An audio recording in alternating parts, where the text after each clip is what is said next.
more specific your goal is, the more specific and Mauricio! It's like 6 p.m. It's pitch black outside and Mauricio just showed up from the window. I got so scared. I'm so stupid. I had my period for the first time in 7 years. Ciao YouTube and welcome back to my channel. I put away filming this video for a while now. As a trigger warning, we're gonna talk about calorie counting, tracking macros, disorder eating, so if this is triggering to you, not supporting to your journey, please feel free to exit this video now.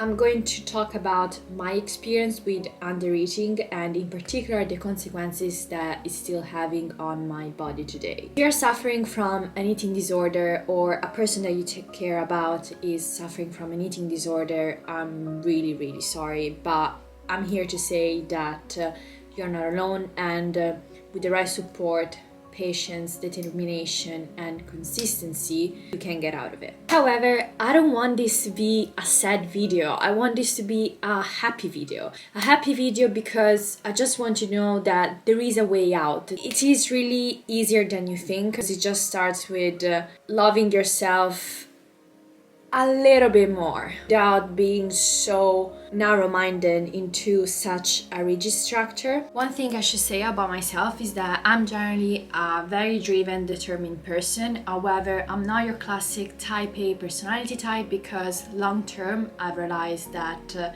that mentality does not good to me. However, I do not agree with the message that is now spreading around social media about the acceptance, loving yourself for who you are, and actually enhancing and bringing forward all the aspects that you don't like about your body. We see pictures of girls that actually highlight, I don't know, the cellulite that they have, or highlight, I don't know, the rolls on their tummies, which I think it does kind of the opposite than what it is intended to do. And there is this whole idea like, you don't want to work out, don't work out. You don't want to eat healthy, don't eat healthy, and have that piece of brownie because that it's seen as a self-care instead of just a short-term reward. Do you want a bikini beach body? Don't worry, eat intuitively and listen to your hunger cues. I personally do not believe in that, but I do believe that the original message does intend to do good. It does come from a good place.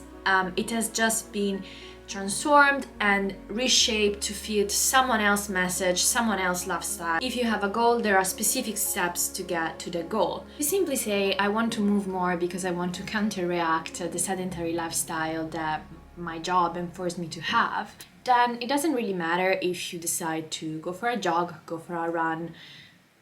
I said the same thing. Go for a jog, go for a walk, go for a spin class, move your body, because movement is actually what you want, what makes you feel good. If you say, I want to lose X amount of weight, I want to put on X amount of muscle mass, you do have to follow specific steps. You do have to probably hire a coach that tells you what to do specifically. You cannot just do it intuitively.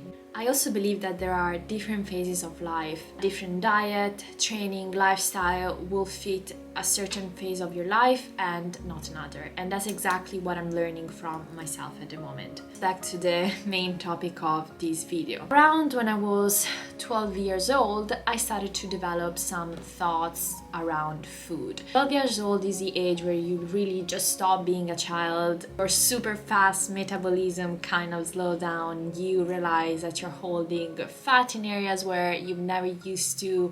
You start to become a little bit curvier. It made me develop some thoughts around food.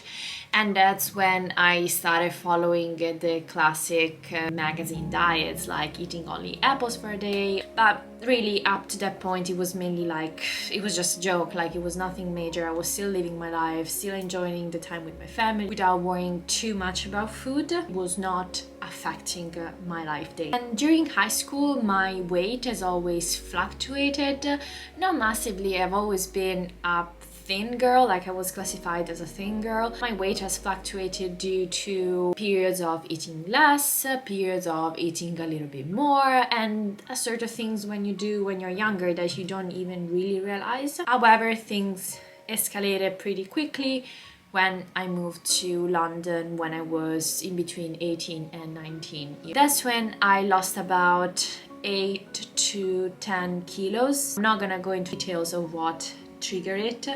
I'm just gonna say that I did not want to be thin. I did not have anorexia thoughts. And this was because simply I was not weighing myself, tracking food. I did not want to be thin. I didn't see myself fat. Like, I was aware of not being fat. I was aware of being thin. I couldn't see myself that thin, but I wasn't seeing myself fat. However, that also made me realize that eating disorders do not come in black and white. Like, just because you don't fit under a certain category doesn't mean that I was well during that period. And really my underweight period then lasted. So really what triggered it? It was just like moving to a new city, other hardships that I was going through in my life.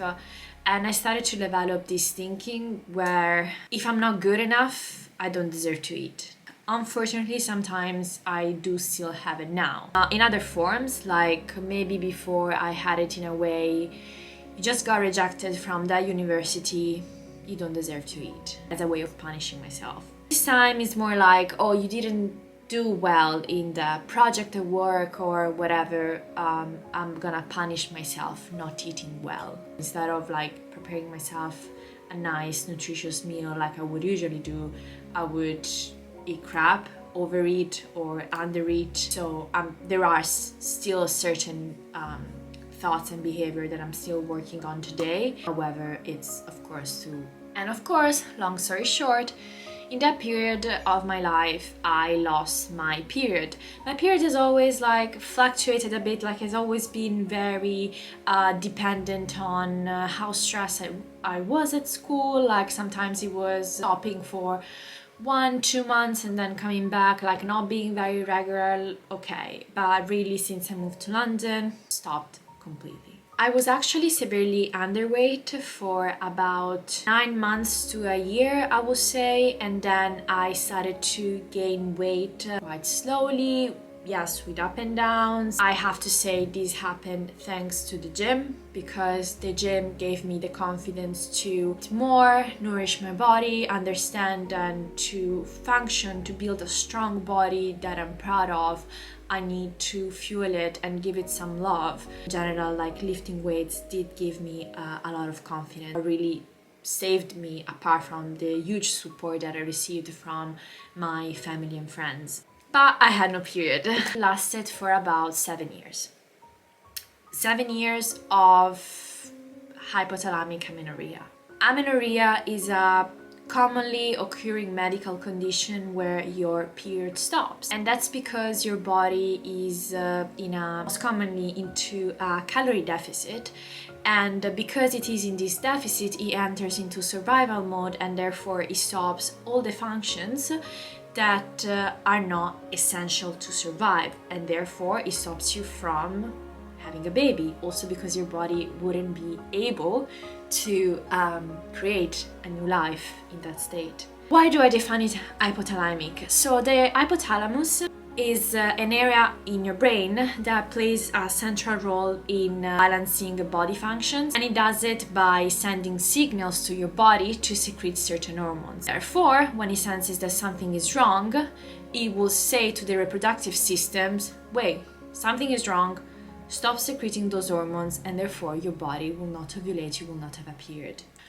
Research shows that apart from calorie restriction and low body fat levels, it is also triggered by chronic stress, excessive exercise, and partly genetics. In my case, right now, and after I restored my weight, it was definitely chronic stress and excessive exercise that were stopping me from having a period. Because I was looking at myself, I look at myself and I'm like, I'm now healthy, like I have an healthy BMI, I have a normal BMI, I'm fine, even if I don't have a period. That was my thought.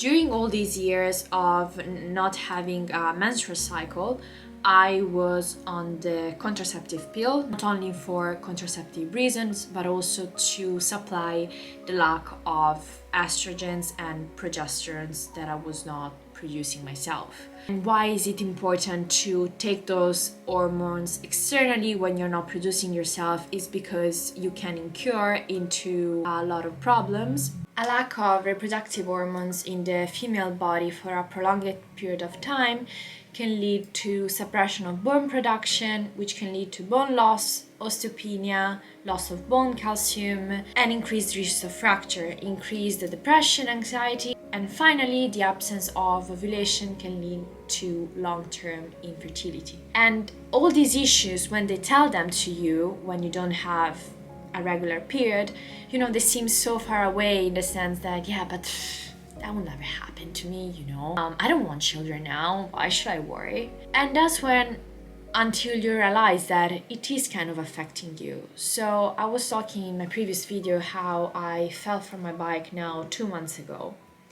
And I had a microfracture, which I was expecting to heal, and everyone was expecting to heal quite quickly. That did not happen. And so for me, the thought that something that I've induced myself, I kind of inflicted this to myself because of my choices. My body's not functioning, is not able to heal. I call myself a health and fitness enthusiast, and at the same time, I'm not really taking care of my body and addressing those issues that are vital. Like, they're not about how much you squat or how much you deadlift, how much vegetables you eat per day. It's about your own body and it being truly healthy.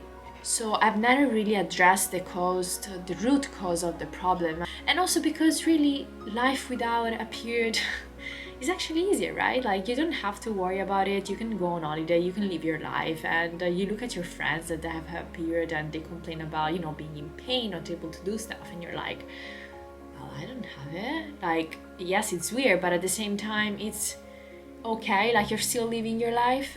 However, after all these years, now about 2 weeks ago, I had my period. I had my period for the first time in 7 years, and it was like a real one, not induced by pill. And I can say that because I don't want to go into the details, but it looked different. I also stopped the pill for a period of time, and I just started to retake it, so it could have not, I wasn't taking it for long enough for it to be able to trigger the menstruation. That's when I say that it was a real one. What changed?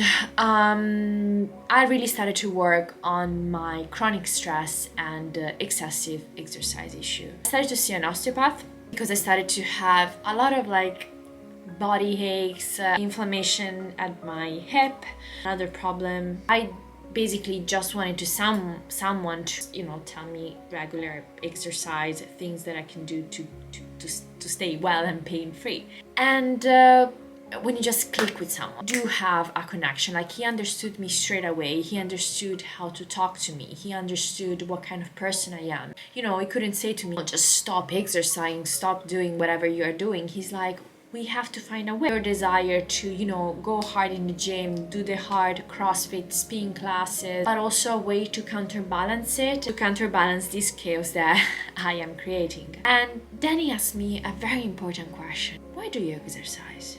It's such a simple question, but for me it was revolutionary, because I'm like, why do I exercise? I exercise to feel good. I exercise burst of adrenaline, the sensation that I have after. Surely aesthetic. I'm not gonna hide and say that aesthetic for me is not important. For me, aesthetic is very important. But he's taking a step back. Instead of doing 4 gym sessions a week, now I prefer doing mix it up and do other stuff, and a good cardiovascular system as well. Feeling that I have endurance, and I don't know, I have a lot of goals right now at the moment. But this simple question just made me realize, to achieve all those goals, at the end of the day, to just feel well, I don't need to kill myself every day. Every workout, if at the end of the workout I haven't burned X amount of calories, I have not killed myself to the ground, that workout did not count. It doesn't have to be like that. Okay, if it is like this, I don't know, 3-4 times a week, max. And on the other day you can do the other activities that are a little bit more gentle on your body, that can actually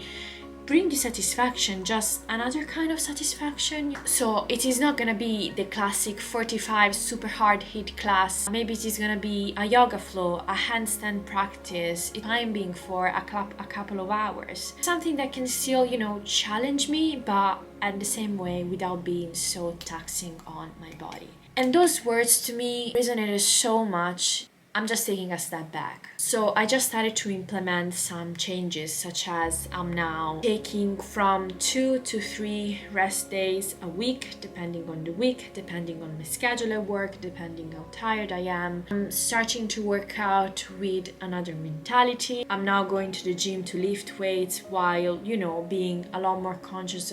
It's a lot more mindful rather than, just you have a workout program, go to the gym, bang, and then you come back home, dad, you have your post-workout meal, you are satisfied, but in the long term, you're just broken.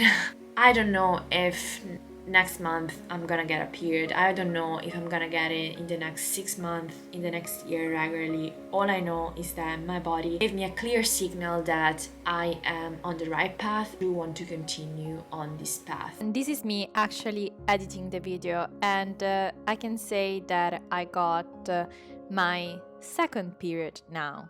Going back to, bad habits is really easy. Thoughts are always in my head, getting there, saying, oh, you could do this and you could do that, and I'm not doing enough, I'm not enough.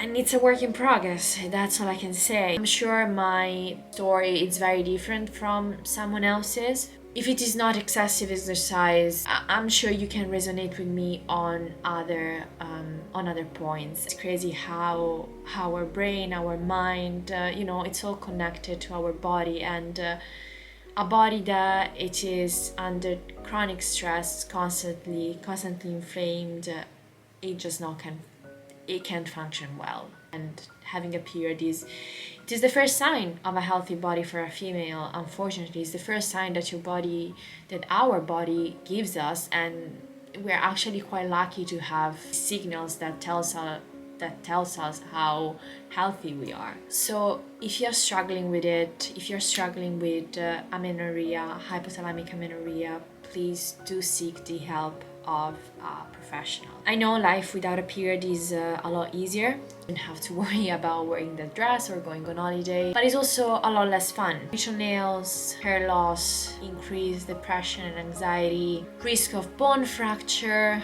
Is it really worth it?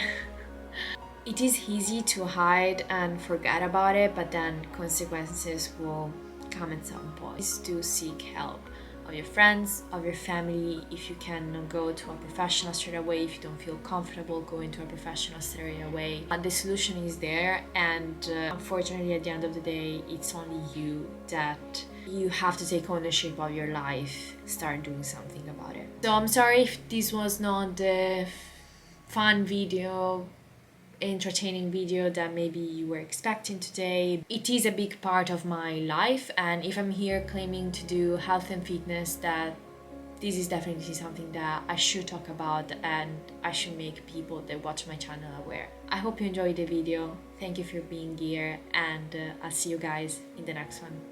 Bye!